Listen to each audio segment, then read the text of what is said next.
มารผจญมารผจญเกิดขึ้นในวันเพ็ญเดือน6ก่อนตรัสรู้สัตว์สี่เท้าที่กำลังจะใช้งาทิ่มแทงพระมหาบุรุษมีชื่อว่านาราคีรีเมฆเป็นช้างทรงของพระยาวัสวดีมาร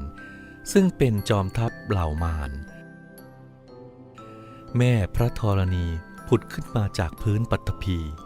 พร้อมกับบีบทักษิโนทกน้ำที่พระมหาบุรุษทรงกรวดทุกครั้งที่ทรงบำเพ็ญบุญบารมีแต่ชาติปางก่อนซึ่งแม่พระธรณีเก็บไว้ในมวยผมเมื่อนางบีบก็หลั่งออกมาประดุจคลื่นในห้วงมหาสมุทรหมู่มารเสนาทั้งหลายมิอาจต้านทานอยู่ได้ลอยไปตามกระแสน้ำทั้งสิ้น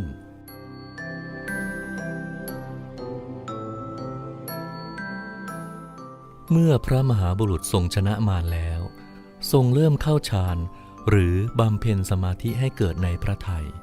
แล้วทรงบรรลุญาณหรือปัญญาความรู้แจ้งพระมหาบุรุษทรงบรรลุญาณเมื่อปฐมยามคือความรู้แจ้งถึงอดีตชาติหนหลังของตนและคนอื่นเมื่อมัชฌิมายามคือความรู้แจ้งถึงการดับและเกิดของสัตว์โลกเมื่อปัจฉิมยามคือความรู้แจ้งถึงความสิ้นไปของกิเลสและอริยสัจสี่การบรรลุญาณทั้งสามของมหาบุรุษเรียกว่าตรัสรู้ความเป็นพระพุทธเจ้าและมีพระนามใหม่ว่าอรหันตสัมมาสัมพุทธเจ้าหมายถึงพระผู้ตรัสรู้ธรรมคือหลุดพ้นจากกิเลสโดยชอบด้วยพระองค์เองตรงกับวันขึ้น15 ค่ำเดือน6